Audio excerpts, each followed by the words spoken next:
Mortgage rates are up, lumber prices are down, and the housing market is beginning to normalize. And in this video, I'm going to talk about how the housing shortage could be here to stay. And later on in this video, what the effect on the housing market could be. So definitely stay tuned if you want to find out all the latest information about this housing shortage. And of course, as always, make sure to like this video down below so this gets out to more people. So let's get right into the video now. The housing market has had a major housing shortage for more than a decade, pretty much since housing starts began to dip in 2006. In 2005, we saw the second highest number of unit starts in the last 60 years at just under 2.1 million build starts. This was just behind the 2.4 million record in 1972. From 2005 to 2009, we saw this number crash down to 550,000 unit starts. And while these numbers have been steadily increasing since then, we are still only at 1.4 million unit starts as of 2020. So let's make some sense of these numbers. According to a report recently released by the National Association of Realtors,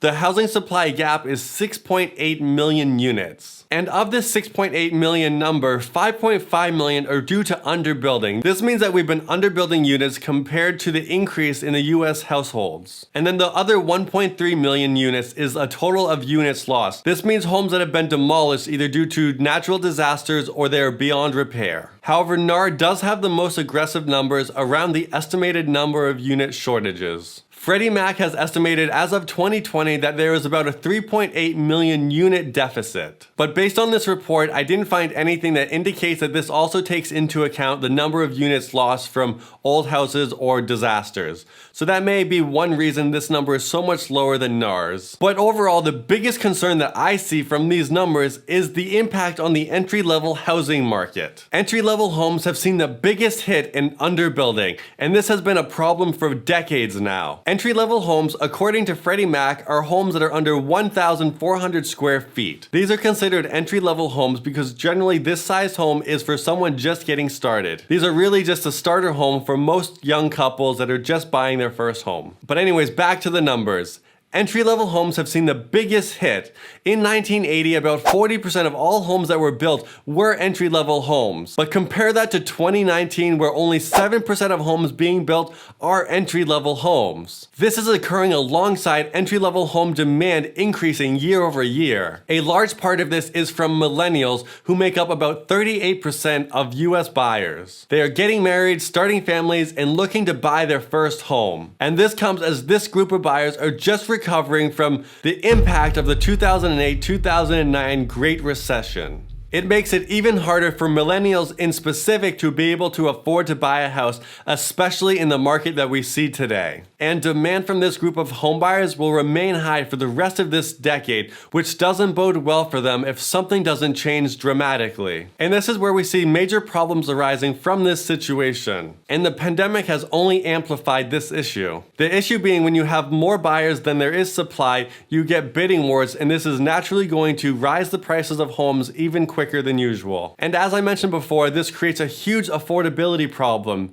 As we've recently seen, home prices have risen by some 20% in just the last year alone. And this has been driven in large part due to demand being higher than supply. And while supply has been low because people haven't been selling their homes, supply is naturally going to be lower when we've been underbuilding homes for so long. But how can we fix this? In order to fill the gap of 6 to 7 million units or more, over the next 10 years, we need to increase our builds by more than 2 million per year. This is far above where we are today, but we really need to hit record level building in order to catch up quickly. This would mean that we need to increase building by more than 60% at least 600,000 units a year. But it's not going to happen overnight. For the average home, it can currently take about 8 months to plan and build a regular single-family home. But right now, with supply and staffing shortages, it could take even longer than that. And if we're talking small residential 1 to 4 family properties, those can take about a year to a year and a half to plan and build, with permitting being one of the biggest factors. And then going another step deeper, large commercial apartment buildings can take years just to get permitting and plans in place, and then another 1 to 2 years of construction construction. So these numbers kind of give you an idea of how long it could take for us to catch back up even if we started today. It could be years before this trend even begins to improve if we took action as of now. So we need to go full speed ahead and be more aggressive in our building.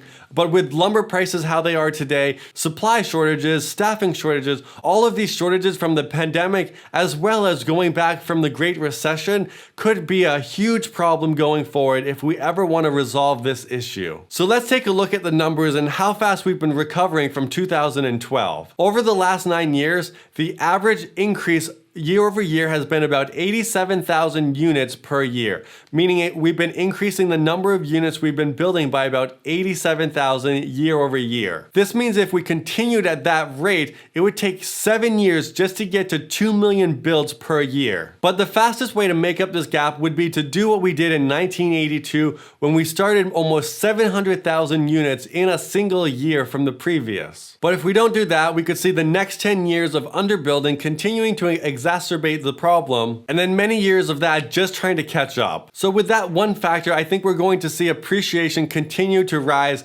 steadily over the next 10 to 15 years. That's not to say we're not going to see any downturns or any crashes or anything in between, but we're going to see very healthy demand for real estate over the next decade or so, I would say. And of course, there are some caveats, so you have to look at each market because each market in the US can be very different.